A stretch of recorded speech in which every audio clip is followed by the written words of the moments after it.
Buenos días a todos, somos el equipo 7 conformado por Karen Eliana Buitrago Solano, Dailin Karina Chanaga Valdés, Carlos Alberto Palacio Patiño, Juliana Marcela Portilla Gómez y yo quien les habla, Valentina Mantilla González. Y hoy les venimos a hablar sobre Cúcuta, el portón de la frontera. Introducción.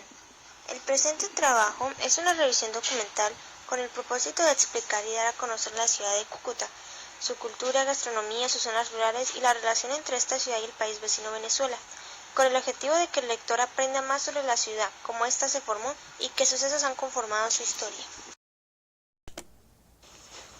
Historia de Cúcuta. Durante el periodo precolombino, el área que actualmente ocupa Cúcuta estuvo poblado por indígenas chitareros y motilones, pertenecientes a la familia lingüística chibcha y de ascendencia caribeña. Las tribus se caracterizaban por tener costumbres nómadas y practicaban la agricultura y la artesanía. Estos pueblos indígenas se asentaron en las riberas de los ríos Zulia, Tarra, Sardinata, Catatumbo, Pamplonita y Táchira. En la figura 1 podemos ver un lienzo de los indios e indias caribeños. Cúcuta fue fundada el 17 de junio de 1733 por Juana Rangel de Cuellar, hombre de San José de Guasimales, lo que fue un asentamiento indígena dado en encomienda por Pedro Ursúa a Sebastián Lorenzo en 1550. Juana Rangel de Cuellar donó 782 hectáreas para fundar la ciudad, construyendo una iglesia y una plaza para que las familias españolas se establecieran en lo que es hoy el barrio San Luis. Todos podemos ver la firma de la escritura de la donación de la hacienda denominada Guasimales. Terremoto de Cúcuta. Cúcuta fue destruida por un terremoto en 1875. A pesar de eso, la ciudad fue reconstruida completamente. En Cúcuta se encuentran valiosas reliquias coloniales, en iglesias como Santa Clara, Santo Domingo y San Francisco, así como el Seminario Menor y el Convento de San Agustín. En la figura 3 podemos ver la más antigua panorámica de Cúcuta que se conoce antes de su destrucción total durante el terremoto en 1875. Y en la figura 4, a la derecha, podemos ver una panorámica de la ciudad después del terremoto, ya reconstruida. Como dato curioso, quería mencionarles que en la ciudad de Cúcuta fue donde funcionó por primera vez en Colombia un telégrafo. Esto sucedió en 1874. Reseña histórica de Villa del Rosario. La fecha de su fundación no es conocida porque en sí no existen documentos que indiquen una fecha exacta. Lo mismo sucede con sus fundadores. Sin embargo, los historiadores coinciden en afirmar que fueron Asensio Rodríguez de Morales y José Díaz de Astudillo, quienes eran dueños de la mayor parte del Valle de San José, quienes, según la escritura pública de 1750, donaron las tierras para su creación. El templo histórico de Villa del Rosario fue cuna del hombre de las leyes Francisco de Paula Santander e importante centro histórico del país. Allí se instaló en 1821 el Congreso que protocolizó el nacimiento de la Gran Colombia, se editó el primer número del periódico El Diario Oficial, así como el primer ejemplar de la Constitución Política de Colombia. Se construyó la estatua de Cristo Rey y la Catedral de San José de Cúcuta, entre otros. En la figura 5 podemos ver una imagen frontal del templo histórico. Geografía. La ciudad de Cúcuta se encuentra ubicada en la cordillera oriental de los Andes colombianos y en la parte centro-oriental del departamento del Norte de Santander. La zona urbana de Cúcuta se localiza geográficamente en el valle homónimo cerca de la frontera con Venezuela, y el área urbana es de 73 kilómetros cuadrados. Sus fuentes hídricas principales son los ríos Zulia, Táchira y Pamplonita, en el cual podemos ver en la figura 7. La altitud de medida de la ciudad es de 300 metros sobre el nivel del mar, aunque en la zona rural puede llegar hasta los 2000 metros. El área total del municipio es de 1.176 kilómetros cuadrados, que representa el 5,65% del departamento del Norte de Santander. Su temperatura media es de 28 grados centígrados y su precipitación anual es de 1041. Límites. En la figura 6 podemos observar el mapa de límites de la ciudad de Cúcuta. Cúcuta limita por el norte con el municipio de Tibú, por el occidente con los municipios del Zulia y San Cayetano, por el sur con los municipios de Villa del Rosario y Los Patios, por el oriente con el municipio de Puerto Santander y el país de Venezuela. Cultura y lenguaje de los cucuteños. El lenguaje es una etiqueta propia de cada cultura, por lo que hacemos énfasis en cómo se comunica el cucuteño, incluyendo la música, el carácter, las comidas y en sí todas las costumbres. El lenguaje del cucuteño es más que norte santanderiano, es la mezcla de expresiones influidas por el medio ambiente social y económico que lo rodea y es una interesante mixtura o combinación. Étnicamente tiene aportes caribes como el motilón, el chipcha como el chitarero, el negro y el blanco. Y el cucuteño habla español con mucha fase fonética motilona o mezcla motilona. Hay vocablos propios de cucuteño como buenas, que se utiliza para saludar a cualquier hora del día y también es muy representativo del cubo humano, y hay muchas otras expresiones cucuteñas que se han vuelto norte santanderianas, como la palabra toche, que significa inocencia o candidez dependiendo de la persona que se esté expresando. Zonas rurales. Las áreas rurales juegan un papel muy grande por su producción agrícola, ya que gracias a ellas pueden vender sus productos para que las demás áreas puedan satisfacerse. Es ahí donde hay vegetación y ganadería. También hay materias primas que son importantes para crear cosas con ellas o simplemente para nuestra alimentación, la vegetación y la ganadería. Recursos naturales. Cúcuta, tanto en su zona urbana como rural, se destaca por ser un importante núcleo ambiental colombiano gracias al cuidado y protección de las áreas verdes. De hecho, 3 seudónimos hacen referencia a esta ciudad. Cúcuta es ciudad verde, ciudad de los árboles y ciudad pulmón. La normativa establecida por la Alcaldía de Cúcuta y Corponor, entidad que promueve la protección del medio ambiente, influye notablemente en la reducción de la emisión de gases, especialmente aquellas que provienen de fábricas y transporte automotor. En la figura 9 podemos ver el contraste de las zonas rurales de Cúcuta. El desplazamiento por enfrentamientos violentos hace que la gente tome la decisión de abandonar sus tierras por el miedo de que algún día pueda causarle algún daño a algún miembro de su familia. Y en la figura 10 podemos ver el área rural donde están 2 campesinos labrando la tierra. La situación de la frontera. En 2013, el deterioro social y económico de Venezuela se tradujo en preocupantes indicadores como la inflación, la escasez y el desabastecimiento de alimentos. En los estados fronterizos, la situación se tornó más crítica por su condición de espacios marginalizados. La apertura parcial de las fronteras en agosto del 2016 decretó en momentos de agravamiento de la crisis venezolana al finalizar el 2017. En el 2018, la situación venezolana alcanzó niveles desesperantes con la escalada de la hiperinflación, aumento de la pobreza multidimensional y desabastecimiento de alimentos y medicinas. La emigración no se detuvo. Al finalizar 2019 se sumaban 4.5 millones de inmigrantes venezolanos, de los cuales más de 1,5 millones se encontraban en Colombia y otro 28% se distribuía en los departamentos fronterizos. La entrada masiva de venezolanos y la falta de controles sobre la frontera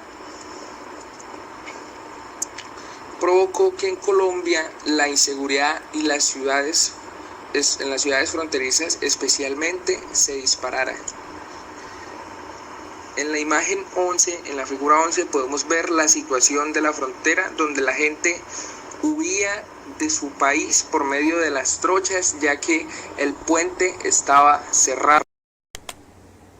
Gastronomía. En la ciudad de Cúcuta se pueden encontrar muchos platos típicos y ricos, y hoy le venimos a hablar de estos 4 platos. El primero que vemos en la figura 12 es el pastel de garbanzo, el cual es un pastel clásico que se encuentra en cualquier café o restaurante de la ciudad. Se dice que este se originó debido a que doña Juana Rangel de Cuellar necesitaba un bocadillo para su recorrido por las iglesias. Y un esclavo de ella ideó este pastel, que en ese momento no se sabía, pero que hoy en día sabemos que se transmitió de generación en generación y hoy en día es considerado uno de los platos más típicos y famosos de la ciudad de Cúcuta. En la figura 13 podemos ver el mute, la cual es una sopa espesa que se elaboraba para abrigar los días fríos. Hoy en día es un plato muy común en las mesas de los cucuteños. En la figura 14 podemos ver las hallacas, las cuales son una costumbre de antaño. Se suelen comer en Navidad, así como también en los desayunos familiares de los domingos. En la figura 15 podemos ver los cortados de leche de cabra, que es un delicioso postre que podemos encontrar en cualquier tienda y también en las tiendas móviles que se encuentran en el centro de la ciudad. Lugares históricos. En la figura 16 vemos el Cristo Rey, el cual fue inaugurado el 7 de agosto de 1946. La estatua fue obra del pintor y escultor boyacense Marco León Mariño. Y la imagen que vemos es tomada actualmente, es decir, que fue tomada después de la remodelación que se hicieron en ese lugar. En la figura 17 podemos observar la Torre del Reloj, la cual es la actual Casa de la Cultura. Este reloj es único en Colombia, ya que marca las horas al son de las notas del himno nacional. En la figura 18 podemos ver la Catedral de San José, la cual está situada al frente del Parque Santander. Es de estilo neoclásico y posee unas enormes vitrales importados, reconstruidos después del terremoto de 1875. Y en la figura 19 podemos ver la Biblioteca Departamental Julio Pérez Ferrero, la cual se edificó donde funcionó el Hospital San Juan de Dios, que fue restaurado y acondicionado para darle paso a esta.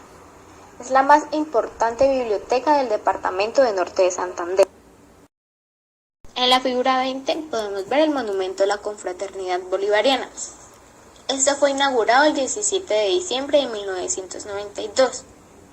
Como podemos ver, consta de dos estatuas, una del libertador Simón Bolívar y otra del general Francisco de Paula Santander. Junto a las dos estatuas se enterró una urna que contiene las visiones de los cucuteños de la época y los proyectos pendientes a ejecutarse. En la figura 21 podemos ver el monumento al ferrocarril, el cual tiene como símbolo una locomotora, la cual tiene el nombre de Catatumbo. Y en la figura 22 podemos ver el monumento a la raza motilona. Tanto la figura 21 como la figura 22 son los monumentos más conocidos de la ciudad de Cúcuta, los cuales están ubicados cerca al terminal de transportes. En la figura 23 podemos ver el Parque Colón, que es oficialmente Parque La Victoria. Es un espacio verde público de la ciudad. En él se celebraban las corridas de toros con motivo de las fiestas julianas que programaba el Consejo Municipal con el fin de celebrar el grito de independencia. En la figura 24 podemos ver el espejo musical, el cual fue inaugurado el 18 de diciembre de 1998 y elaborado en Zacala por el artista cucuteño Gerardo Ramón García Herreros. En la figura 25 podemos ver el Parque Santander, donde antiguamente quedaba ubicada la Plaza Mayor de San José Guasimales. Este lugar fue escenario de diversos sucesos históricos y espectáculos públicos. En el centro del parque se encuentra la obra de bronce del general Santander, creada por el escultor alemán Karl Born e inaugurada el 5 de agosto de 1890. Centros comerciales. En la figura 26 podemos ver el Centro Comercial Unicentro, el cual fue inaugurado el 4 de mayo de 2007. Este es uno de los principales centros comerciales de la ciudad de Cúcuta.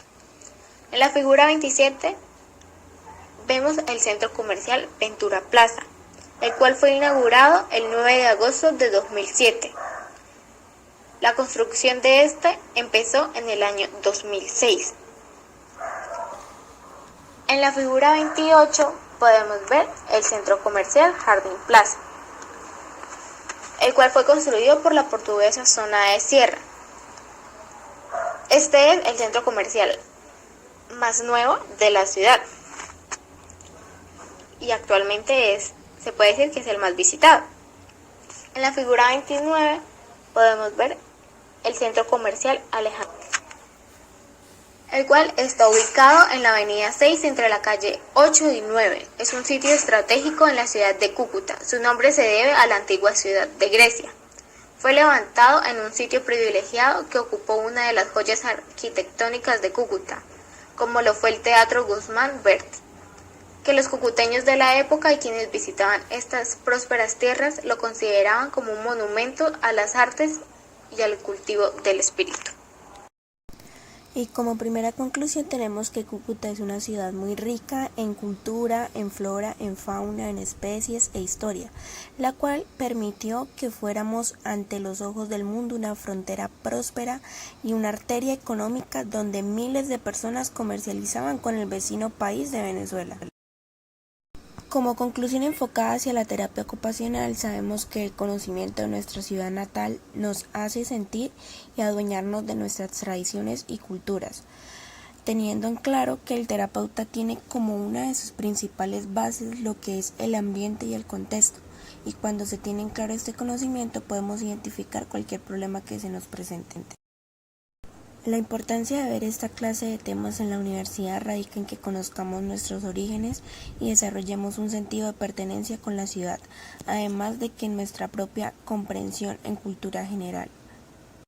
La socioantropología es muy importante en el área de la salud, ya que estudia el ser humano en su totalidad y en la sociedad, permitiendo dar a conocer todas sus características en las que se encuentra inmersa.